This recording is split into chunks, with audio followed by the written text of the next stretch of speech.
कमल की तरह खिल रहा है, वर्षा की तरह बरस रहा है, संपूर्ण नया, संपूर्ण ताजा मंगल प्रभात, रविवार का मंगल प्रभात। प्रातःकाल का पवित्र स्मरण मैं आपको करवा दूं। ये वो मंगल प्रभात है, ये वो रविवार है। पृथ्वी को अवतरित हुए इतने सारे युग बीत गए, लेकिन आज तक ना ये मंगल प्रभात अवतरित हुआ है, ना ये रविवार अवतरित हुआ है। संपूर्ण नया, संपूर्ण ताजा रविवार का मंगल प्रभात, रविवार हमारे सबके हाथों में। परमात्मा कहो, परम अस्तित्व कहो, परम शक्ति कहो, तीनों नाम मुझे हृदय स्पर्शी लगते हैं। अभी चौथा नाम मेरे हाथ में आया नहीं तो वो भी बोलता। जो नाम आप देना चाहो, उसकी महामूल्य भेंट, इससे बड़ी भेंट जीवन में कोई हो ही नहीं सकती, हमारे सबके हाथों में। ताकि इस मृत्यु लोक पर, इस पृथ्वी पर जो जीवन का परम स्वाद है, परम स्वाद, अनेक रंगों से हरा भरा हमारा जीवन, जिस तरह से कृष्ण के सर पर मोरपींछ, विविध रंगों से अभिरंजित मोरपींछ, इसी तरह से हमारा ये जीवन विविध रंगों से हरा भरा, अनेक स्वाद धारण किए हुए परम स्वादिष्ट जीवन, उसका स्वाद हम ले सके। परम रहस्यमय जीवन की यात्रा, ठीक से मुझे सुनना, ठीक से सुनना। मैं आपको प्रश्न पूछता हूं, आप हो कौन? इस शरीर के जन्म से पहले आप कहां थे? चलो, क्या जानते हो आप अपने बारे में? ये जवाब आपको इंटरनेट पर नहीं मिलेंगे। और इस शरीर के मृत्यु के बाद आप जाओगे कहां? आप कितना जानते हो, क्या जानते हो अपने बारे में, जीवन की यात्रा के बारे में? हम सब है कौन? कहां से आ रहे हैं? हम क्या कर रहे हैं इस पृथ्वी पर, इस मृत्यु लोक पर? सुबह से लेकर रात तक जो कुछ भी हम कर रहे हैं, उसका प्रयोजन क्या है? हम क्या प्राप्त करने को चाहते हैं? और आखिर में हम सब ये जीवन की महाधारा में बहते बहते बहते किस दिशा में जा रहे हैं, कहां जा रहे हैं?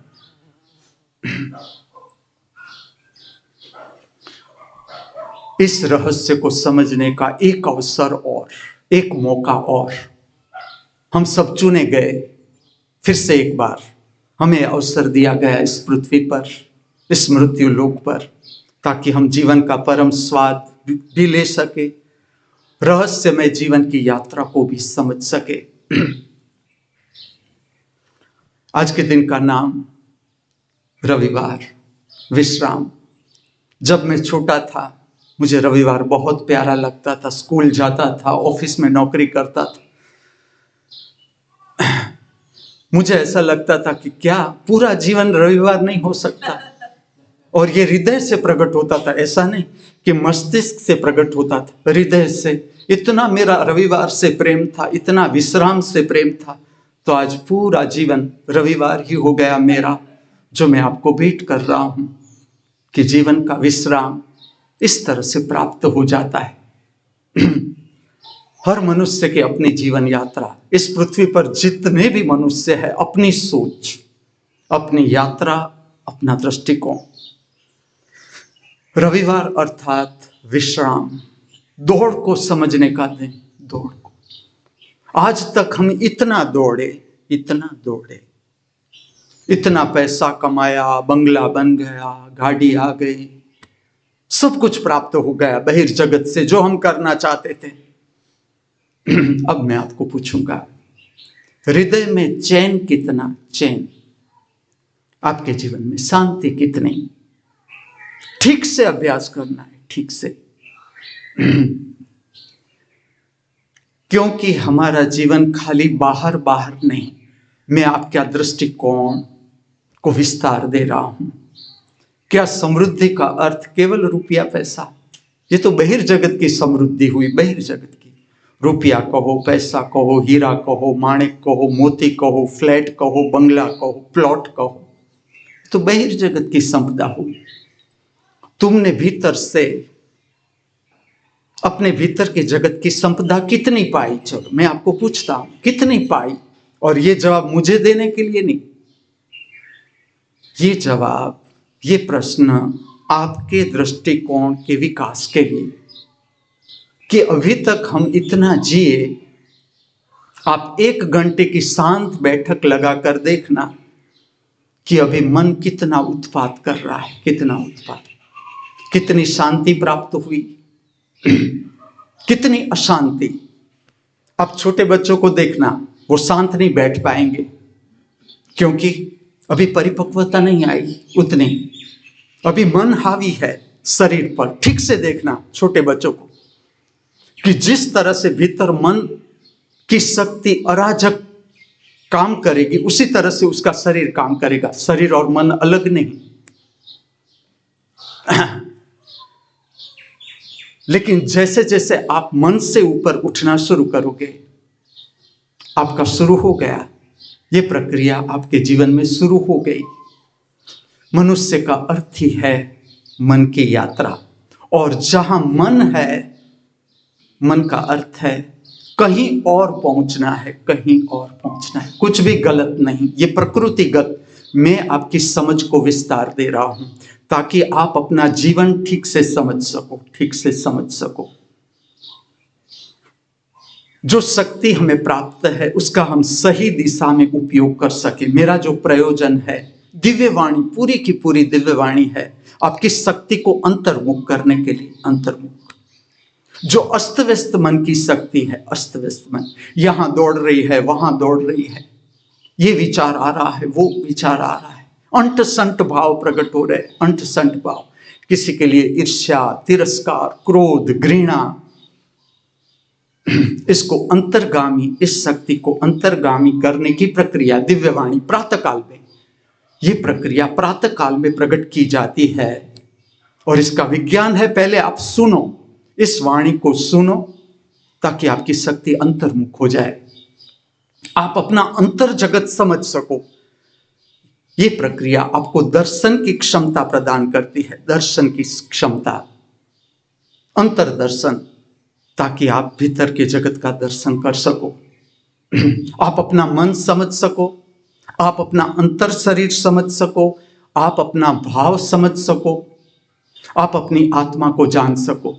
ये प्रक्रिया का हेतु, लक्ष्य, सार। आप सुनते जाओ। आपकी शांत बैठक, शक्यतम शांत बैठक, क्योंकि दिव्यवाणी का जो समय है इसमें आपकी शांत बैठक है। ठीक से आप सुनते जा रहे हो, सुनते जा रहे हो, आपकी शक्ति अंतर्मुख होती जाती है, केंद्रस्थ होती है। प्रक्रिया का हेतु आपकी शक्ति को केंद्रस्थ कर देना। सुनते सुनते आप ध्यानस्थ हो जाते हो, केंद्रस्थ हो जाते हो, आत्मस्थ हो जाते हो। ये दिव्यवाणी का विज्ञान। प्रातःकाल की दर्शन की क्षमता, और फिर आपका उतरना है रविवार की दिनचर्या में। मैं आपको परिचित कर रहा हूं परम समृद्ध जीवन से, परम समृद्ध जीवन। और समृद्धि का अर्थ केवल रुपया, पैसा, हीरे, माणिक, मोती नहीं। मैंने अनुभव कर लिया। मैं आपको कहता हूं, मैं आपको दृष्टिकोण देता हूं। आपका ध्यान ले जाना है भीतर, आपको ठीक से अनुभूति करनी है। कितनी शांति मैंने पाई, कितनी शांति पाई, कितना चैन। अब मेरे हृदय में सुकून, कितना सुकून, शांति कितनी, चैन कितना। और ये सबकी जीवन की यात्रा। जैसे जैसे आपकी दर्शन की क्षमता बढ़ती है, आत्मिक शक्ति बढ़ती है, चैन ही चैन, चैन ही चैन। कोई भी परिस्थिति हो, कोई भी परिस्थिति हो, जीवन के प्रश्न समाप्त। अब जीवन में प्रश्न हो ना हो, तुम्हें कोई फर्क नहीं पड़ता अगर तुम्हारी पूरी दर्शन की क्षमता प्रकट हो गई। अभी आप प्राप्त कर रहे हो दर्शन की क्षमता, देखने की क्षमता। ठीक से देखे, ठीक से देखे। मनुष्य के जीवन में शांत बैठक क्यों जरूरी? शांत बैठक एटलीस्ट 2 शांत बैठक, एटलीस्ट 2 समय। एक सुबह में जब आप दिनचर्या में उतरे, उससे पहले ताकि ठीक से आप अपने मन का भटकाव समझ सको। अभी कितना मन दौड़ रहा है, विचार दौड़ रहा है, और उधार, सारे के सारे उधार विचार। आप ठीक से अनुभूति करना, देखना, श्रवण करना अपना मन कि कौन सा विचार मेरा अपना है, मौलिक, ओरिजिनल, मेरा अपना विचार। आप अपना भाव ठीक से निरीक्षण कर सके, ठीक से निरीक्षण कर सके। एटलीस्ट 2 बैठक जरूरी हर मनुष्य के लिए, समझदार मनुष्य के लिए, जिसकी मन की यात्रा समाप्त होने को आई। आप सब, अगर आपकी मन की यात्रा समाप्त न होती, आप मेरे समक्ष सुबह में इतना जल्दी उठना और मुझे सुनना, ये क्या दिखाता है? ये क्या दिखाता है? ये दिखाता है आपका रस ऊपर उठने लगा, ऊपर उठने लगा। जो अपेक्षा है, अंतर्गामी अपेक्षा, इसका मैं अंतर्गामी रूप कहूं, इतना ही, ताकि आप ठीक से अपनी अपेक्षा को समझ सको। भोजन की अपेक्षा, काम वासना की अपेक्षा, काम वासना का रस, भोजन का रस, और सांस उच्छ्वास की इच्छा, सांस उच्छ्वास का रस। जैसे जैसे आप काम वासना के रस और भोजन के रस से ऊपर उठना शुरू होते हो, ऊपर उठना, आपकी ये प्रक्रिया शुरू हो गई।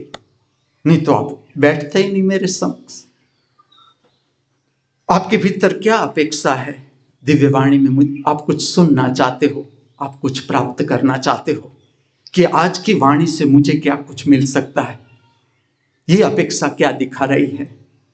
आपकी गति ऊर्ध्वगामी हो रही है। सांस उच्छ्वास का स्वाद, जो मैं कहता हूं, सांस उच्छ्वास का स्वाद है, इसकी और आपकी ऊर्ध्वगामी गति होना शुरू हो गई। काम वासना और भोजन से ऊपर मनुष्य क्यों हारा हुआ है मुसीबतों से? क्यों डरा हुआ है? मनुष्य डरा हुआ है दुख से। आप देख लो मनोरंजन, पृथ्वी के मनोरंजन, पूरा मनुष्य का जगत ठीक से देखो। आप अपने को भी समझो, मेरी बात आप डायरेक्ट मत मानना, जो मैंने देखा आपको बांट रहा हूं, आपकी समझ को विस्तार दे रहा हूं। पूरा मनुष्य का जगत देखो। हर प्रक्रिया का सार है दुख को भुलाना, दुख को भुलाना। पूरा का पूरा मनोरंजन, मुझे एंटरटेनमेंट शब्द से मनोरंजन शब्द ज्यादा वैज्ञानिक लगता है। ये समझने के लिए मन को अभिरंजित करना, मन को रंगना, मनोरंजन का अर्थ है मन को रंगना। ठीक से समझना। हर मनुष्य के हृदय में, हर मनुष्य के हृदय में, चाहे वो जानता हो न जानता हो, आज नहीं तो कल आप जान लोगे, हर मनुष्य के हृदय में एक पीड़ा है, एक भय है, एक चिंता है। क्या भय है, क्या चिंता है? समाप्त हो जाने का, कि मैं रहूंगा नहीं, ऐसा डर है हर मनुष्य के हृदय में। जब तक आप ठीक से अपना भय समझ न सको, मैं भय के बारे में भी थोड़ा आपको बता दूं। भय होता क्या है? जैसे समझ लो, हम जा रहे हैं, हमारे सामने आके कोबरा खड़ा रह जाता है, काला नाग। अब ऐसी संभावना है कि वो अगर डस ले तो हम मर जाएंगे। जो भय है हमारे भीतर का ऑटोमेटिक मैकेनिज्म है, ऑटोमेटिक मैकेनिज्म। आप हर भय को, हर चिंता को गहराई से देखना, वो पहुंचेगा मृत्यु की दिशा में, वो पहुंचेगा मौत, मृत्यु के द्वार पर, कि मैं मर जाऊंगा। तो आपका हर प्रयत्न बहिर्जगत में कर्मों का सार क्या है? तुम जो कर्म कर रहे हो, तुम इतने पैसे कमा रहे हो, जमा करवा रहे हो, इसका लक्ष्य क्या है, सार क्या है? कि कहीं मैं समाप्त हो जाऊंगा तो मेरे पास पैसा नहीं होगा, भविष्य में मुझे हार्ट अटैक आएगा और मेरे पास बीमा नहीं होगा LIC का, मेरा होगा क्या? चिंता है तुम्हारे भीतर। और क्या है? ऑटोमेटिक मैकेनिज्म है। भय क्या है? भय में आपकी शक्ति सिकुड़ जाती है, जो सारे चक्रों की शक्ति है सिकुड़ जाती है। क्या कारण? चलो अगर मृत्यु हो गई, कोबरा ने मुझे दंश दिया और मेरी मृत्यु हो रही है, होगा क्या मृत्यु में? मृत्यु में तुम्हारी शक्ति सिकुड़ जाएगी, सिकुड़ जाएगी, सूक्ष्मतम रूप धारण कर लेगी। ऑटोमेटिक मैकेनिज्म, हमें कुछ नहीं करना पड़ता। अगर मेरी मृत्यु हो गई तो मेरी शक्ति सिकुड़ गई। अभी मुझे आगे शरीर की जरूरत है, मुझे जन्म लेना है, तो मैं इस शरीर से आगे नहीं जा सकता। यह व्यवस्था है। शक्ति सिकुड़ गई, मेरा शरीर मर गया, इसमें से सूक्ष्मतम विद्युत बाहर निकल गई। सूक्ष्मतम विद्युत देख नहीं पाओगे आप आंखों से, ये प्रविष्ट हो जाएगी, ये यात्रा करेगी, ये खोजेगी अपने आप। ये सब कुछ अपने आप होता है, हमें कुछ करने की जरूरत नहीं। ये अपने आप दूसरा गर्भ खोजेगी अपने आप। सूक्ष्मतम शक्ति, जिस तरह से विद्युत की तरंग है हम देख नहीं सकते, इस तरह से आत्मा की तरंग है, हम देख नहीं सकते। तो भय का अर्थ है सिकुड़ जाना, क्योंकि भय का अर्थ ही है कि मृत्यु की संभावना है, मृत्यु की संभावना है। चिंता का इतना ही अर्थ है, ताकि आप ठीक से समझ सको चिंता को, भय को। ये इसका भौतिक रूप। चिंता और भय आखिर में जुड़े हैं मृत्यु की संभावना के साथ, कि मृत्यु हो सकती है, और अगर मृत्यु हुई तो हमारी शक्ति सिकुड़ जाएगी, सूक्ष्मतम रूप धारण कर लेगी, और हम दूसरा शरीर खोजेंगे, दूसरी मां का गर्भ खोजेंगे, कि अब अगर मुझे जीवन चाहिए तो मुझे मां का गर्भ खोजना पड़ेगा। यह भय का विज्ञान, यह भय का विज्ञान। मनुष्य क्यों नशा की ओर जा रहा है? चलो, क्यों शराब खींच रही है मनुष्य को? देखो तुम बहिर्जगत क्या हो रहा है, क्यों नशा खींच रहा है, गुटखा खींच रहा है, तमाकू खींच रहा है। क्या है? चलो, तमाकू, गुटखा, दुख को भुलाना, जो मार्ग नहीं है। इतनी जिजीविसा क्यों है हमें? जिजीविसा, तुम देखना मनुष्य अंत तक तड़पेगा, अंत तक, कि अभी मेरा जीवन रह जाए, अभी मेरा जीवन रह जाए, अभी मेरा जीवन। क्या कारण है? अंत तक ऐसा क्या हुआ कि तुम जो पाना था वो न पा सके? उसका कारण क्या? अंत तक तुम्हारे भीतर, हमारे भीतर ये जिजीविसा रहती है कि अभी कुछ मुझे मिल जाएगा। क्या मिल जाएगा? इतनी जीवन यात्रा में तुम्हें प्राप्त नहीं हुआ, वो अंत में मिल जाएगा। इतना समय तुमने गंवा दिया इस पृथ्वी पर, इतनी संभावना। इसलिए मैं तुम्हें रोज स्मरण दिलाता हूं कि आज का ये दिन संपूर्ण नया, संपूर्ण ताजा, परम अस्तित्व की भेंट, जिसे पूरा जीना है, पूरा जीना। इसका अर्थ क्या हुआ? पूर्णता से जीने का अर्थ क्या है? मनुष्य को देखो आप, सुख की अपेक्षा, सुख की अपेक्षा दुख से भागना, बचना। मैं पूरा विस्तार कहूं आपकी समझ के लिए।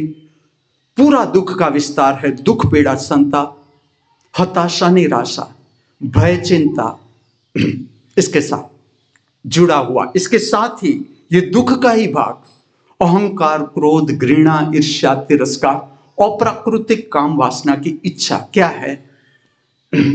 दुख को भुलाना, दुख को भुलाना। मनुष्य का हर प्रयत्न दुख को पार करना नहीं है, ठीक से समझना। हर मनुष्य का प्रयत्न है दुख को भुलाना, पीड़ा को भुलाना। तुम पूरा मेडिकल साइंस देख लो, पूरा मेडिकल साइंस, हर मेडिसिन देखो, हर मेडिसिन, जो तुम्हें दुख हो रहा है, पीड़ा हो रही है, उसको जो एनालिसिस हो रहा है, माइंड में पीड़ा का एनालिसिस हो रहा है, उस नर्व को सबंध कट कर देना। पीड़ा गई नहीं। पीड़ा तो है क्या? इंडिकेटर है। जो शरीर तुम्हें दिखा रहा है कि कुछ गलत है, शरीर काम कर रहा है, अपने आप काम कर रहा है, ऑटोमेटिक मैकेनिज्म। अगर मेरे शरीर में कुछ खराबी है तो शरीर तो काम कर ही रहा है, लेकिन जो पीड़ा हो रही है वो हमारे सहन करने की शक्ति से बाहर है, क्षमता से बाहर है। पूरा मेडिकल साइंस देखो, पूरा मेडिकल साइंस। पीड़ा को भुलाना है, पीड़ा को भुलाना, कि जो पीड़ा हो रही है हमें सुला देती है, मेडिसिन हमें सुला देती है, ताकि पता न चले पीड़ा है। यहां तक मैं आपको कहूं कि जो भोजन है, मनुष्य का भोजन, इसमें भी अल्कोहल पैदा होता है। चलो, सूक्ष्म शराब पैदा होती है भोजन में, भोजन के डाइजेशन में शराब पैदा होती है। जो हम ज्यादा भोजन करते हैं, ज्यादा भोजन करने की जो इच्छा है, वो भी दुख को भुलाना है। ठीक से समझना इस बात को। कि हम ज्यादा भोजन करते हैं, इसका इंटेंशन ये है कि हमारे भीतर भीतर, और मैं तुम्हें स्पष्ट कह दूं, हमारे भीतर मृत्यु का भय है। तुम्हें पता नहीं चलता, बाहर बाहर पता नहीं चलता, लेकिन बहुत अंदर अंदर अंदर मृत्यु का भय है। क्योंकि है ही भविष्य जहां हम जा रहे हैं, और कोई नहीं बचा पाएगा, कोई नहीं बचा पाएगा सिवाय कि तुम्हारी समझ। तुमने अपने जीवन को कितना जाना, समझा, कितनी जागृति की शक्ति प्राप्त की। शरीर से ऊपर उठना। चलो, शांत बैठक है क्या? शांत बैठक, शांत बैठक। तुम्हारे शरीर में अभी भी पीड़ा हो रही है, तुम चेंज भी कर दो, शरीर की मुद्रा चेंज भी कर दो, लेकिन उससे पहले पीड़ा का दर्शन करो। समझ लो तुम्हारे पैर में पीड़ा हो रही है, ठीक से देखो, जितनी आपकी क्षमता दर्शन करे, कहां से पीड़ा प्रकट हो रही है, कितने विस्तार में पीड़ा फैल रही है, कहां समाप्त हो रही है।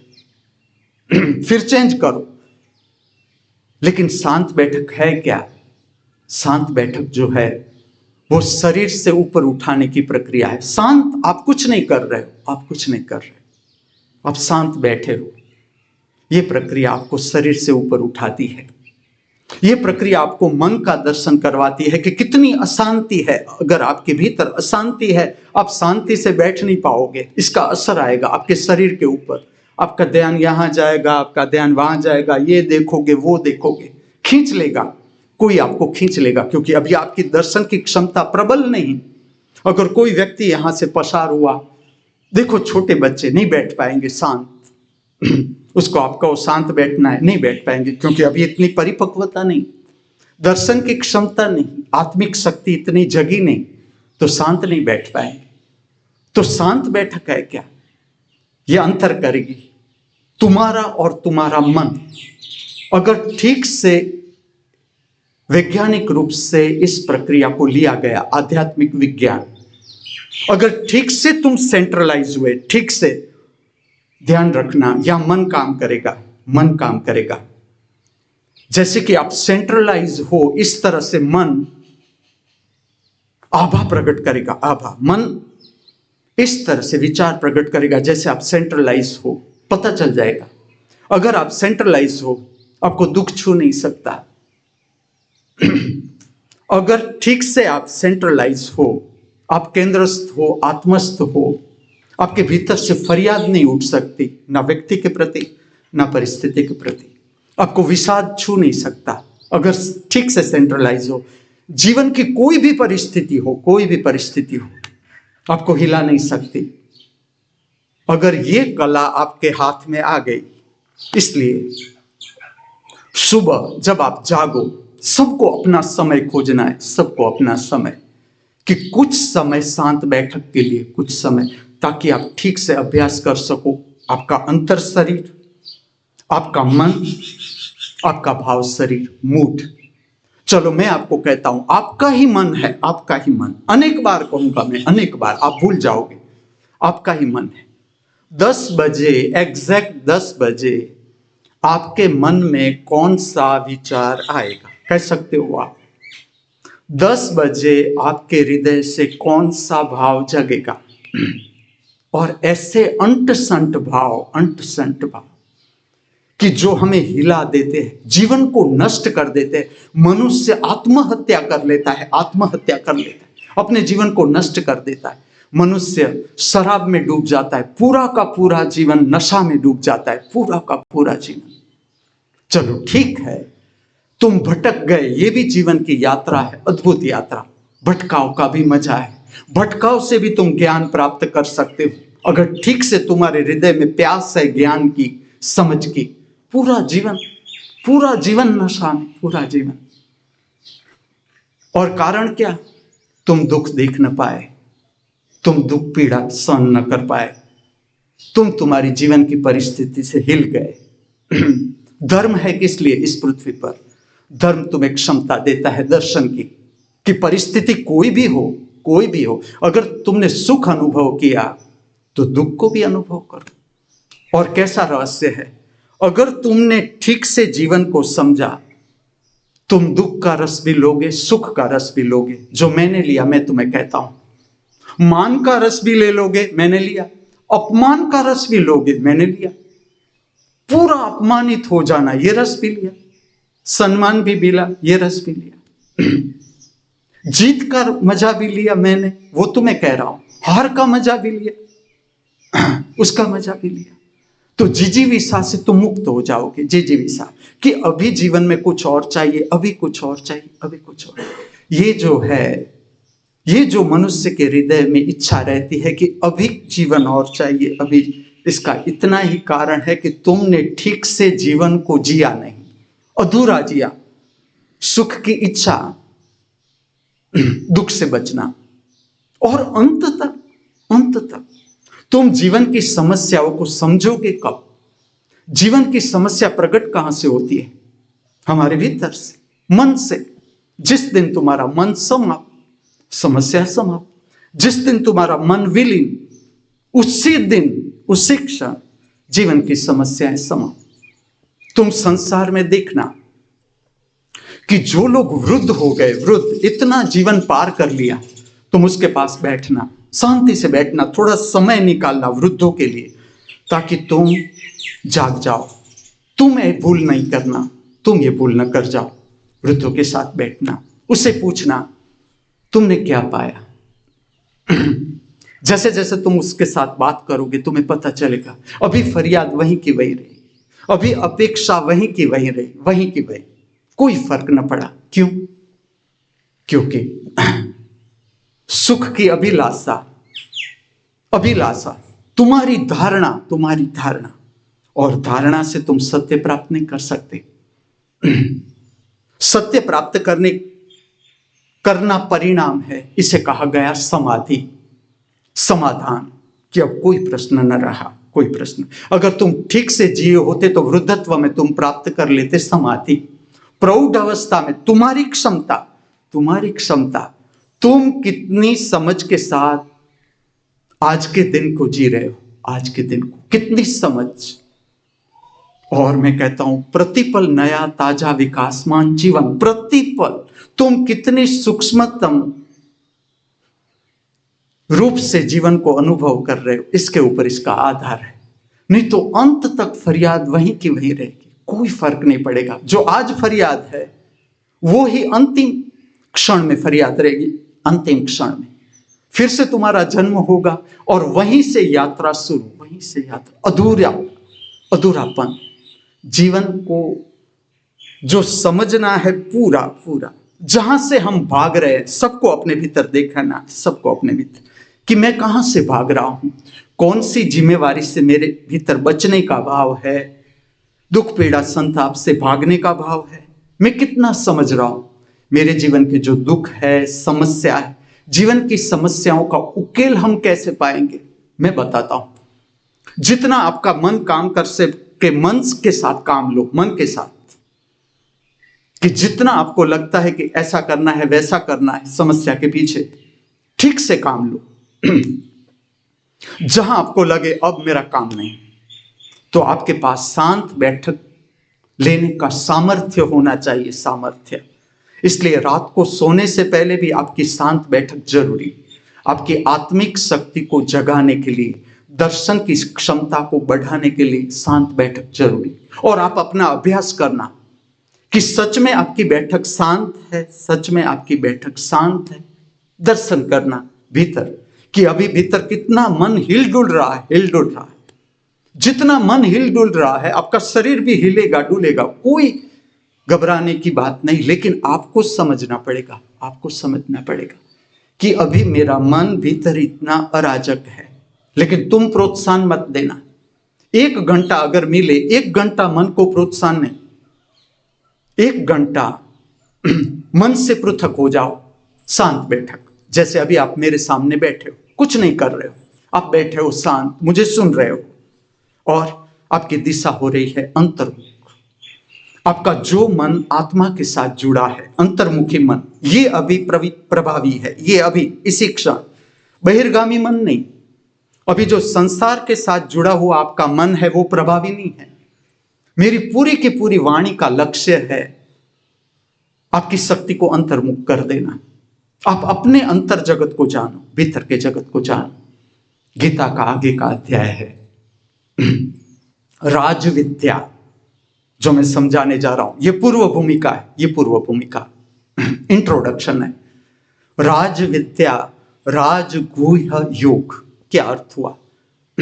योग का अर्थ है जुड़ना। हम समझ रहे हैं युद्ध में मार्गदर्शन, अर्जुन को युद्ध में कृष्ण का मार्गदर्शन, वो समझा रहे हैं। इस अध्याय का नाम है, ठीक से सुनना, राज विद्या, राजगुह्य योग। हम समझ रहे हैं ठीक से। इसमें से हमें क्या काम आ सकता है? आज की दिनचर्या है, वो भी इतनी ही जरूरी, इतनी ही जरूरी। ये सिद्धांत है सारे जो आप सुन रहे हो।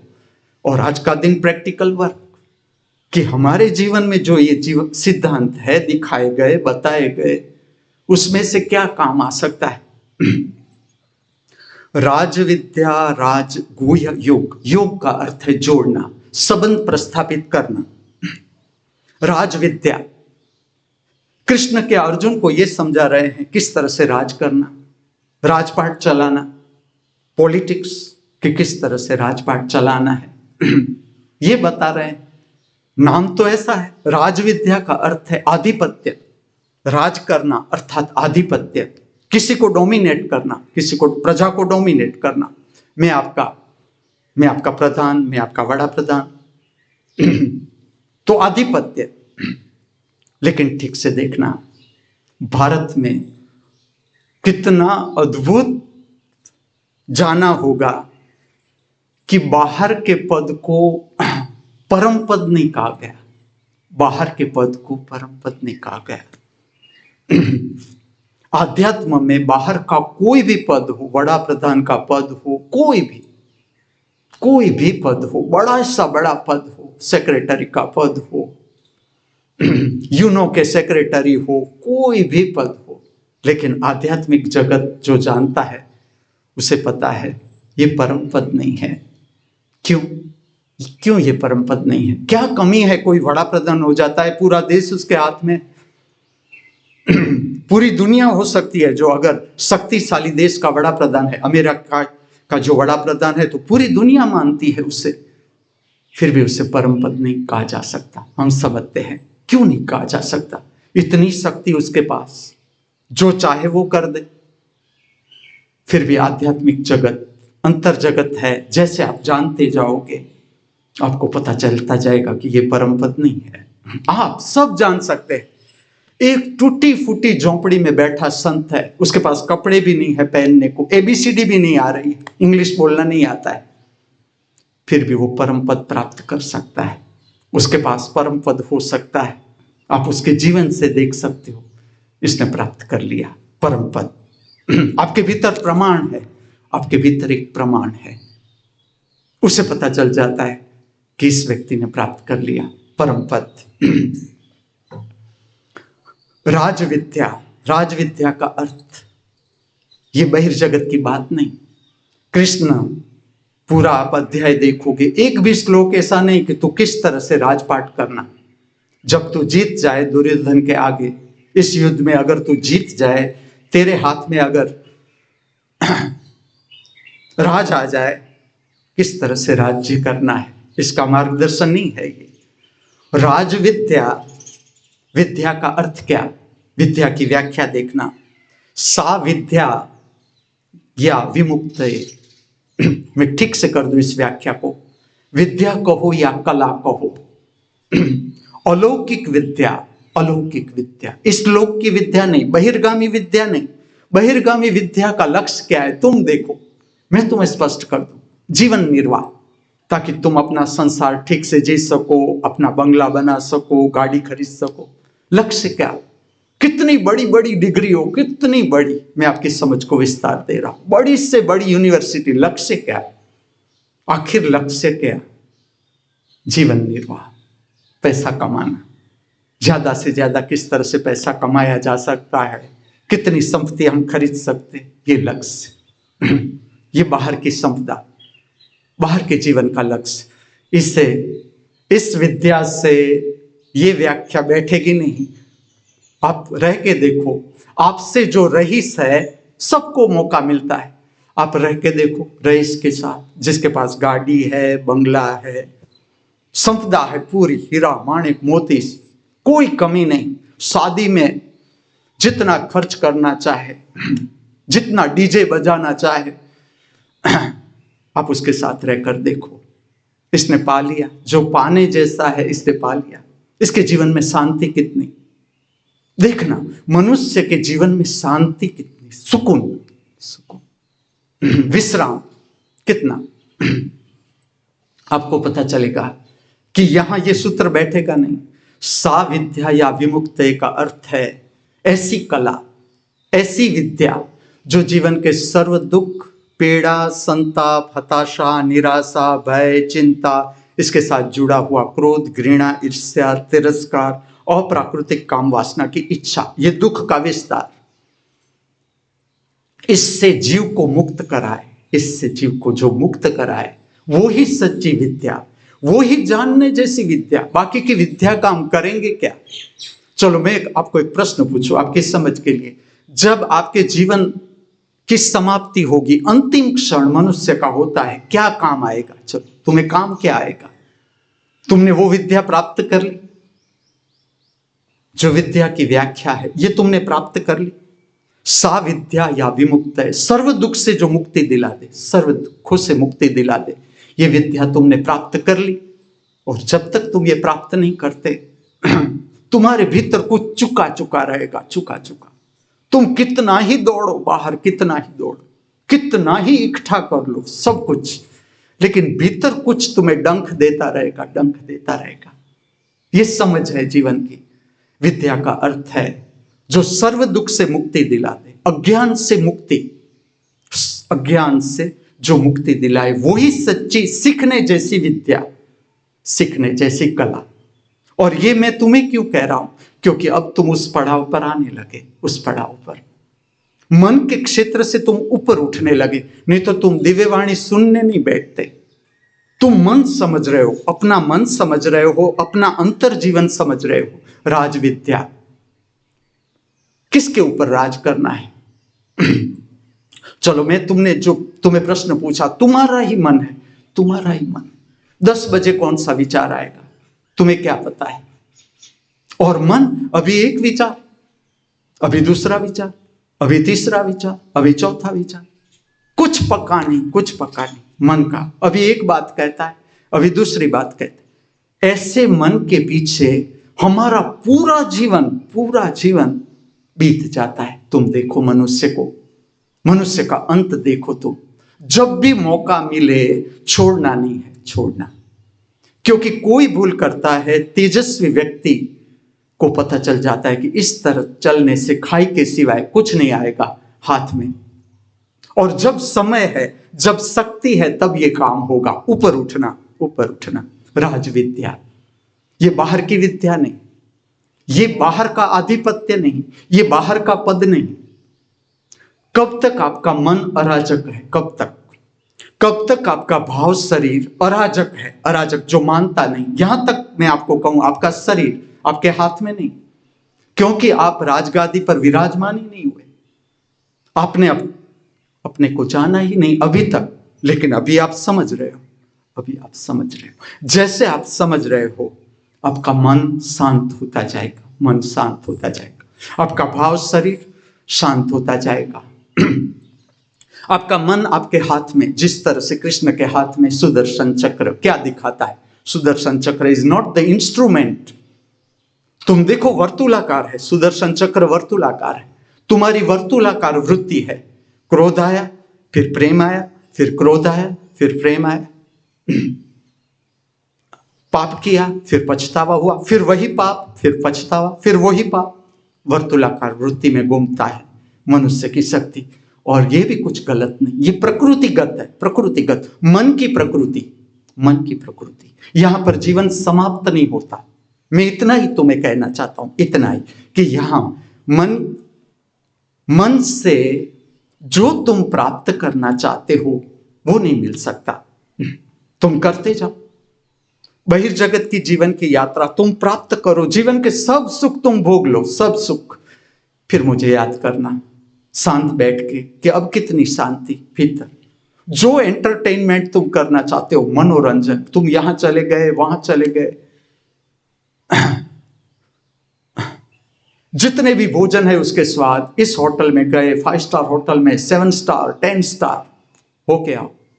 मैंने सब कुछ करके दिखा है, सब कुछ।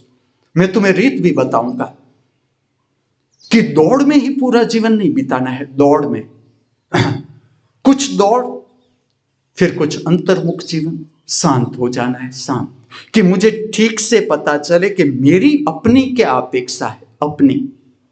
मैं तुम्हें दौड़ने की रीत बताता हूं।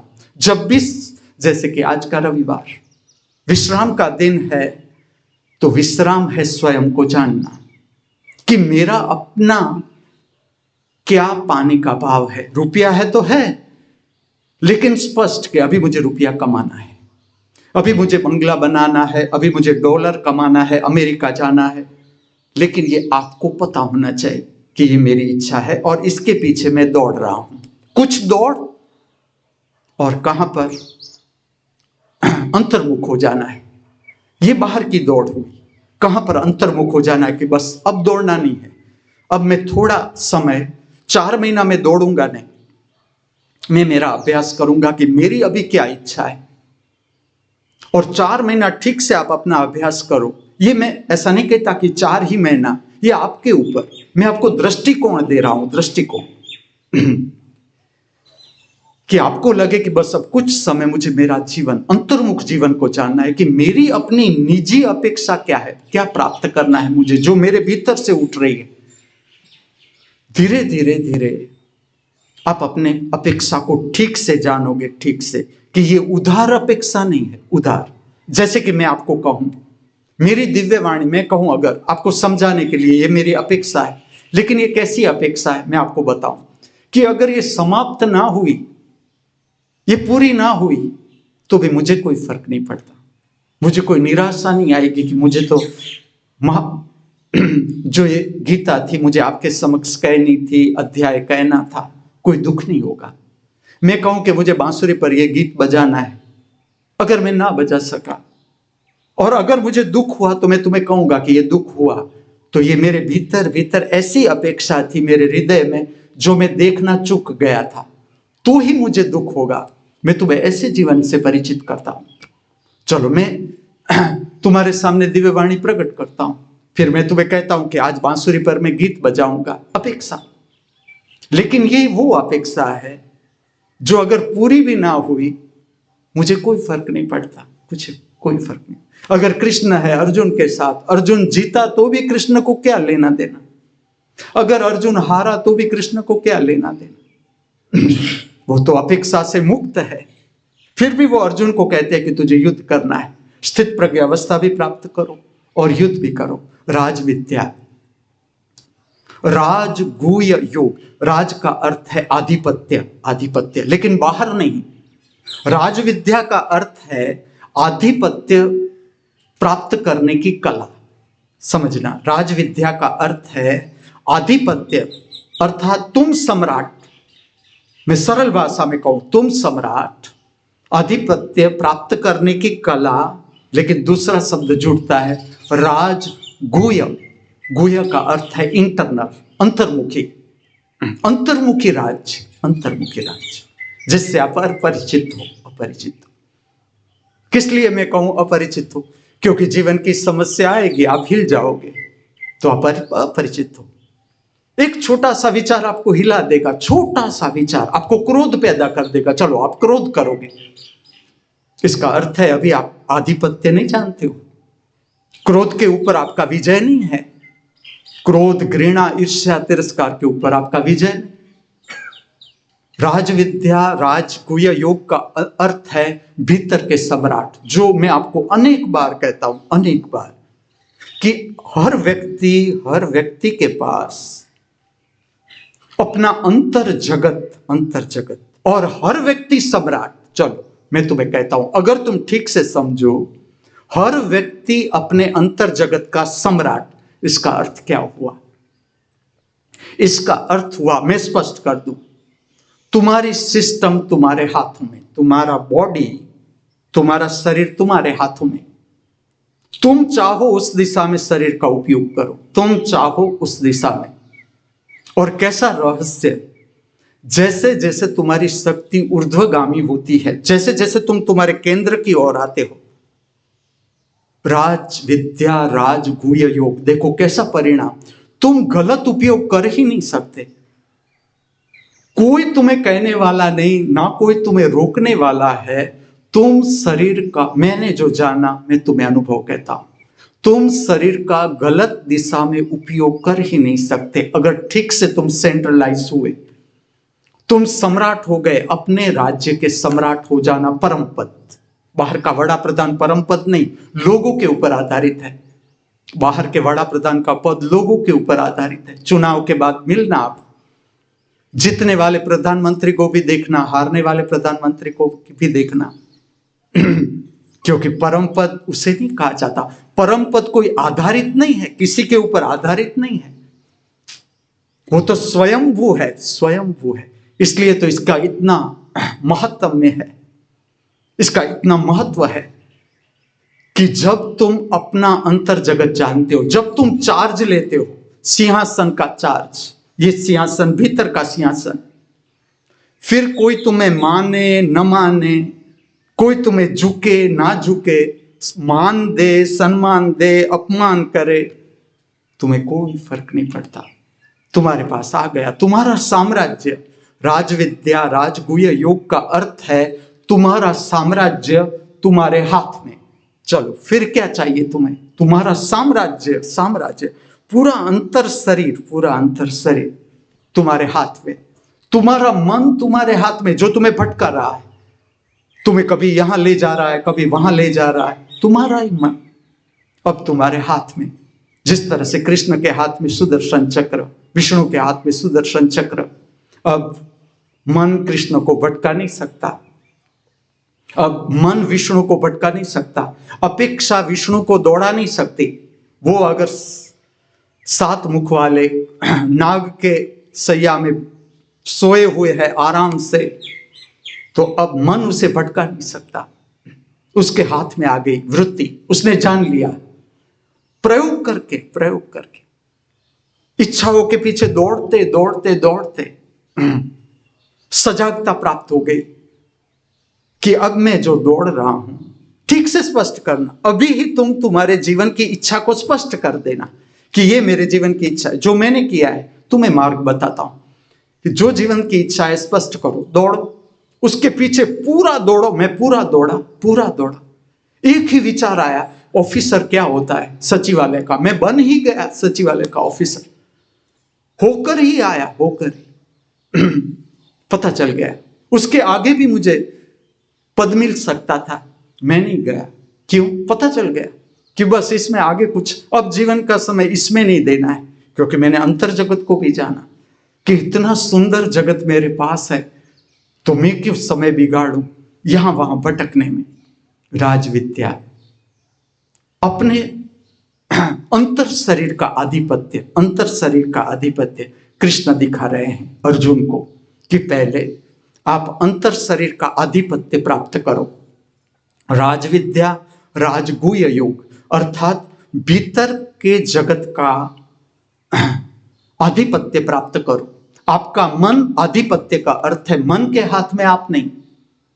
विचार आपका कुछ नहीं बिगाड़ सकता, विचार न भाव आपका कुछ बिगाड़ सकता है। क्रोध का भाव आया, अगर आप सेंट्रलाइज हो, आप नहीं चलाओगे क्रोध का भाव। देखो कैसा मैकेनिज्म है, कोई कहने नहीं आता आपको। घृणा का भाव आपके भीतर जगा, आप नहीं चलाओगे, आप उसे ठीक से साफ कर दोगे, ठीक से। और प्रक्रिया क्या है देखना, क्रोध का भाव आपके भीतर से जगा, आपका ठीक से देखना, आपके पास अनुभव है अनुभव है, मैं क्रोध करूं या ना करूं आपके हाथ में। राजविद्या, राजगुह्य योग, आपका अंतर शरीर आपके हाथ में कि क्रोध मेरे भीतर से प्रकट हो रहा है, क्रोध मुझे नहीं खींच सकता। अगर मुझे करना है, आप सम्राट, क्रोध सम्राट नहीं। अभी तक क्रोध है, जब तक आप नहीं जानते हो अपने को। क्रोध जीत जाता है, काम वासना जीत जाती है, लेकिन फिर काम वासना जीत नहीं सकती। अगर आप सम्राट हो आपके अंतर जगत के, आप निर्णय लेते हो कि मुझे जाना है काम वासना के पीछे, उतरना है या नहीं उतरना है। भोजन में स्वाद लेना अभी जरूरी है मुझे, अगर लड्डू है वो कितना खाना है, आपके भीतर इसकी समझ है। समझ, सबके भीतर अपनी समझ है। जो जो प्रयोग आपने किए हैं, ये तो आपका देखने की जो क्षमता है, मैं और तीव्र बनाना चाहता हूं, और तीव्र, ताकि कोने कोने से आप जो भटकाव प्रकट हो रहा है विचार का, आप उसे देख सको। जो कृष्ण का मार्गदर्शन है वो है भीतर के जगत का आधिपत्य प्राप्त करो। राजविद्या, राजगुह्य योग का अर्थ है भीतर के जगत, भीतर का साम्राज्य, साम्राज्य, भीतर का विश्व, भीतर का विश्व, देश भी नहीं, देश भी नहीं, ये तो देश के वड़ा प्रधान है, देश देशों के वड़ा प्रधान है। तुम तो पूरे अंतर शरीर, पूरा साम्राज्य, सूक्ष्मतम अनंत जगत तुम्हारे पास, सूक्ष्मतम अनंत जगत, जिस तरह से ये बहिर्गामी जगत, बहिर्गामी जगत, हीरा माणिक मोती रुपया पैसा, बहिर्जगत की संपत्ति, बहिर्जगत की संपदा, शांति, आनंद, उल्लास, प्रसन्नता, उदारता, प्रेम, निर्भयता, भीतर के जगत की संपदा, भीतर के जगत की संपदा। कृष्ण उसे अपने अंतर जगत से परिचित कर रहे हैं कि ये साम्राज्य तेरा अपना है, जिस तरह से मैं मेरे अंतर साम्राज्य का सम्राट हूं, जिस तरह से कृष्ण उसके हाथ में आ गया अंतर साम्राज्य, उसे पता चल गया कहां है राजगादी, बैठ गए कृष्ण, तो अब मन जीत नहीं सकता। उसका ही मन सुदर्शन चक्र हो गया, सुदर्शन, कि आप खाली कृष्ण का दर्शन करो, दर्शन मात्र से पवित्रता प्राप्त हो जाती है, दर्शन मात्र से। आपने बात भी नहीं की उसके साथ, कैसी प्रक्रिया देखो कि जब ऐसा व्यक्ति प्रकट होता है, पांव के अंगूठे से लेकर मस्तिष्क तक ज्ञान का प्रकाश प्रकट होता है, ज्ञान का प्रकाश, उसका बैठना, उठना, चलना, बोलना, हर प्रक्रिया ज्ञान, ज्ञान, परिणाम, उसके हाथ में अपना अंतर जगत आ गया, साम्राज्य आ गया, अंतर जगत का साम्राज्य। और कैसा होगा ये साम्राज्य, कैसा होगा ये पद, कि जब ये प्राप्त हो जाता है, ना तुम्हें बहिर्जगत की कोई संपदा में रस रहता है, ना कोई खींच सकती है संपदा बहिर्जगत की, कुछ भी नहीं खींच सकता, कुछ भी, ना कोई शरीर खींच सकता है, ना संपत्ति खींच सकती है, ना पद खींच सकता है। कैसी होगी ये संपदा, तुम मात्र कल्पना करो, चलो कल्पना से काम लो, तुम्हारे पास जितनी कल्पना है, क्षमता है कल्पना की, कि ये स्थिति कैसी होगी, स्थिति कि एक बार तुमने अपना अंतर जगत पा लिया, तुम आ गए, विराजमान हो गए अपने केंद्र पर, फिर तुम्हें कुछ नहीं खींच सकता, कुछ भी। इसलिए मैं तुम्हें कहूंगा, तुमसे सुंदर तुम्हारे लिए, तुमसे सुंदर इस जगत में और कोई नहीं, तुम्हारे लिए, हर एक के लिए, हर एक के लिए जो स्वयं है, स्वयं, अपना स्वयं, उससे सुंदर भी कुछ नहीं है और प्राप्त करने जैसा भी कुछ नहीं है। ये कृष्ण का मार्गदर्शन अर्जुन से, इसे कहा जाता है राजविद्या, राजगुह्य योग। ऐसी कौन सी विद्या है, कला है, जिससे हम अपने केंद्र को जान सके। मैं तुम्हें स्पष्ट कर दूं, थोड़ी देर की शांत बैठक, थोड़ी देर की, जितना समय मिले, जितना समय मिले, प्रक्रिया में उतरने से पहले, जब आप दिनचर्या प्रारंभ करो उससे पहले, और जब दिनचर्या समाप्त कर लो कि बस आज की दिनचर्या समाप्त, रात का भोजन भी समाप्त, 5 मिनट के लिए भी शांत बैठ जाए, शांत। निद्रा में उतरने से पहले 5 मिनट की शांति, बहुत फर्क हो जाएगा, बहुत फर्क। कुछ कदम चल के देखो, तुम देख लो क्या प्राप्त हो रहा है।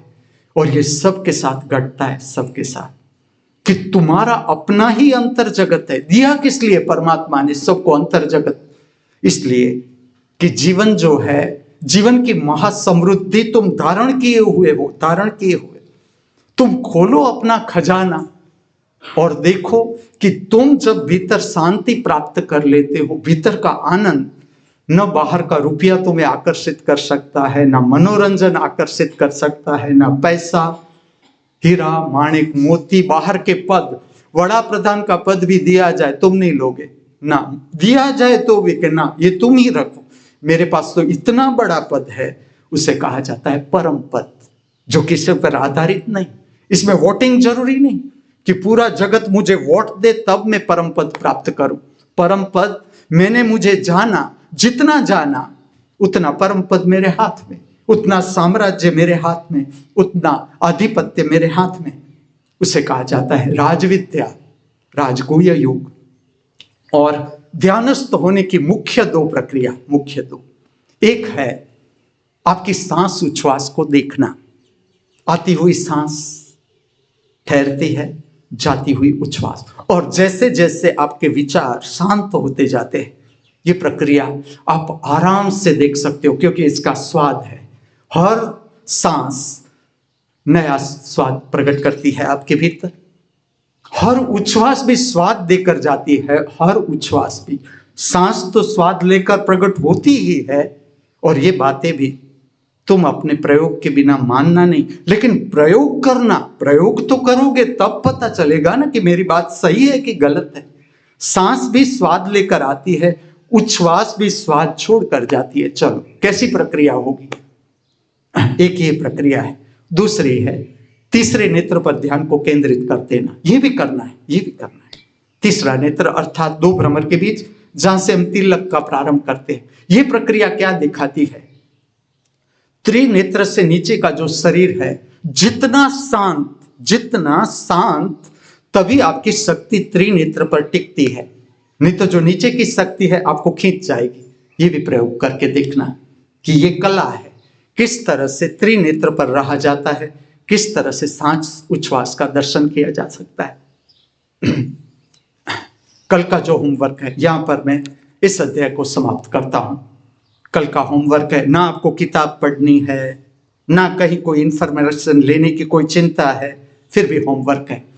वो है कल मैं आपको बताऊंगा विभूति योग। विभूति योग, विभूति क्या होती है, उसके साथ योग करने की क्या जरूरत है, विभूति के साथ संबंध बनाने की क्या जरूरत है, विभूति क्या है आपके हिसाब से, आप क्या जानते हो विभूति शब्द के बारे में, और उसके साथ संबंध क्यों प्रस्थापित करवा रहे हैं कृष्ण अर्जुन का। इसी अध्याय का नाम है विभूति योग, जो कल मैं आपको बताऊंगा।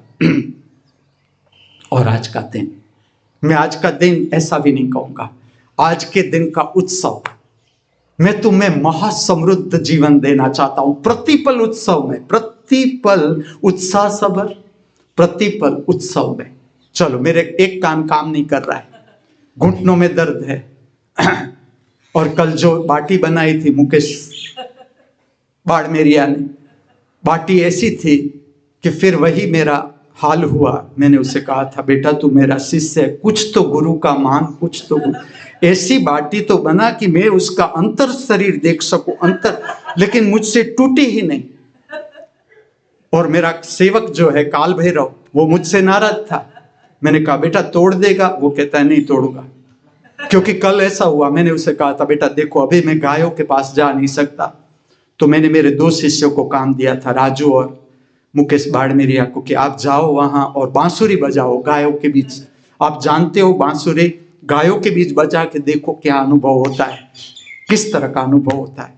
और मैंने मेरे काल भैरव को भी मैंने कहा था कि मैं प्रेम से उसे कभी भालू कहता हूं, कभी भूत पिशाच भी कहता हूं। वो भी गया।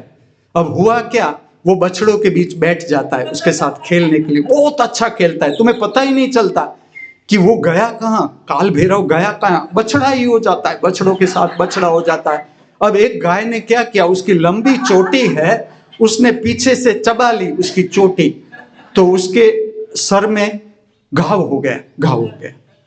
बैठता है उसके पास है, कोई गाय उसे लात मारती है तो भी प्रेम से बैठता है। बछड़ा वो कहता है देखो मेरा आज पूरा हाथ लाल कर दिया इन बछड़ों ने, आपने भेजा था मुझे। मैंने कहा मैंने तुझे ऐसा खेल खेलने के लिए भेजा था कि दर्शन के लिए भेजा था? तो उसने कहा आज मैं आपकी एक भी सेवा नहीं करूंगा। तो उसने मुझे बाटी तोड़ नहीं दी, तो मैंने फिर क्या किया, जो परिस्थिति, मैं तुम्हें कहता हूं जो परिस्थिति आ जाए, देखो कोई निराशा नहीं मेरे मुख पर।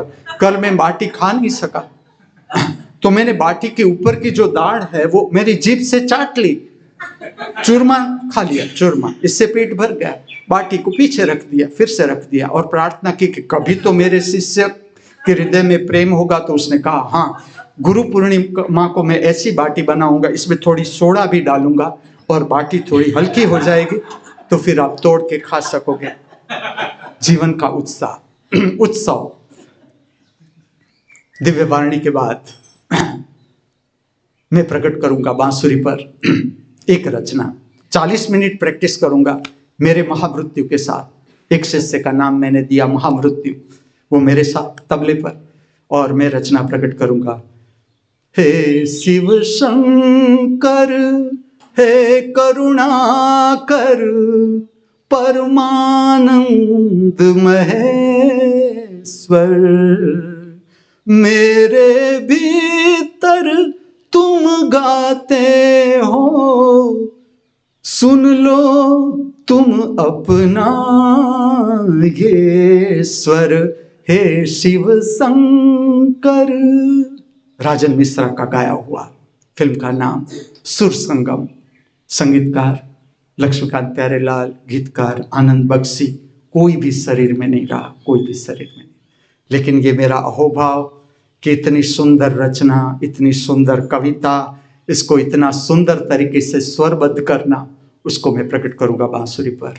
और जो इसकी वीडियोग्राफी है, इसमें मेरा एक दृष्टिकोण ऐसा भी है कि जो कहीं दूर बैठा है और मुझे देखता है, मैं अपने ज्योतिर्मय खंड में बैठा हूं। मेरे निवास का नाम मैंने दिया है ज्योतिर्मय निवास। इसमें मैं बैठा हूं अपने खंड में, इस पर बांसुरी बजा रहा हूं। तो एक तो मैं ये दिखाना चाहता हूं तुम्हें, मैं आपको उत्सव से परिचित कर रहा हूं, मैं उत्सव की व्याख्या कर रहा हूं। अपने लिए गाओ, अपने लिए बजाओ, अपने लिए झूमो, अपने लिए नाचो, और परम समृद्ध जीवन प्राप्त करो। परम समृद्ध जो मैंने किया, अब मैं तुम्हें बांट रहा हूं। तो एक तो मैं ये दर्शन दिलाना चाहता हूं कि देखो ये मेरा कमरा है, इसका भी दर्शन करो, और मेरा जीवन है।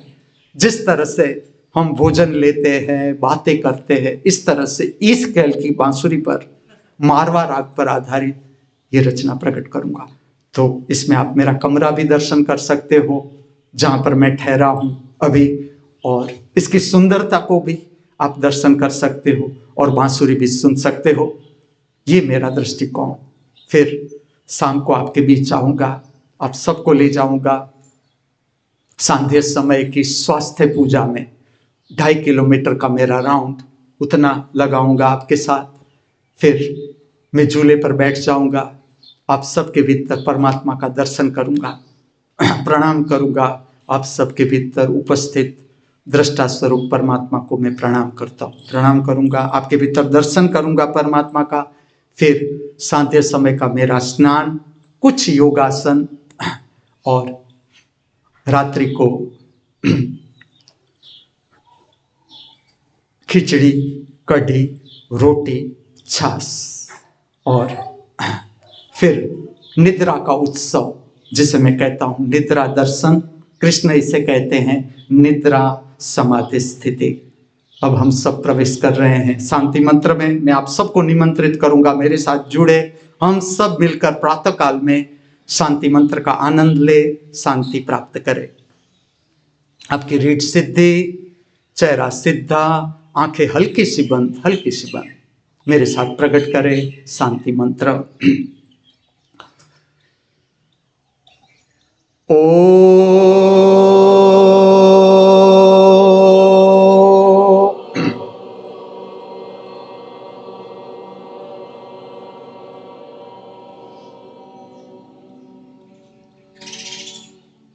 शांति शांति शांति। प्रातःकाल में रविवार की पवित्र दिनचर्या में उतरने से पहले शांति का दर्शन करें अपने भीतर। शांति और विश्राम एक ही स्थिति के दो नाम। अनुभूति करे, श्रवण करे।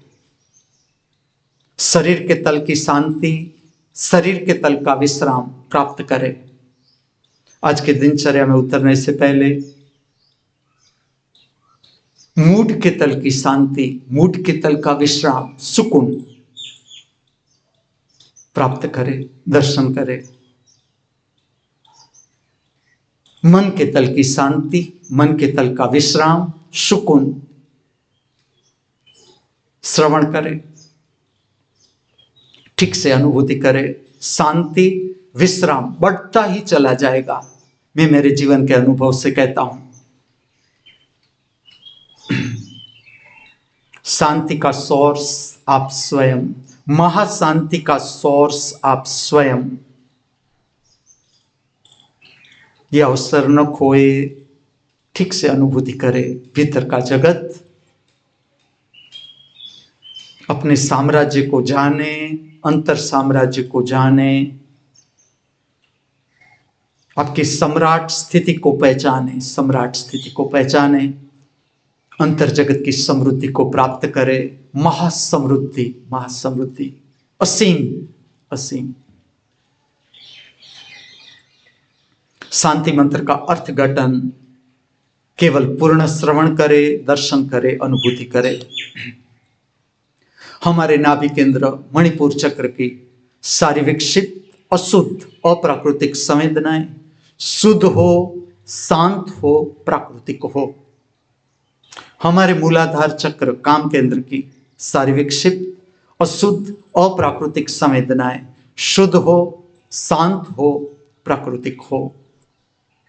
हमारे हृदय चक्र भाव शरीर की सारी विकसित अशुद्ध अप्राकृतिक संवेदनाएं शुद्ध हो, शांत हो, प्राकृतिक हो। हम सब सदा हमारे भीतर परम मौन, परम शांति का अनुभव करते रहे। आराम से, शांति से धीरे धीरे आंखों को खोले, बहिर्जगत का संपर्क करे। मैं आपके समक्ष धारण करे अंजलि मुद्रा, और ऐसे जैसे भिक्षा पात्र हमारे हाथों में, हम सब भिक्षु, हम भिक्षा मांग रहे हैं परम अस्तित्व से जिसने हमें जन्म दिया। क्या भिक्षा? हम सब सदा हमारे बाहर परम शांति का अनुभव करते रहे। हमारा भिक्षा पात्र छलो छल भर गया, अब हम बांट देंगे पूरे विश्व को, पूरा लूटा दो अपने को। हम सब सदा सर्वत्र परम शांति की अनुभूति करते रहे। अस्तु। जिसकी शारीरिक क्षमता है साष्टांग दंडवत की प्रक्रिया न चुके, अर्पण कर दे जीवन का सारा बोझ परम अस्तित्व के चरणों में और प्राप्त करे जीवन का परम विश्राम, परम शांति।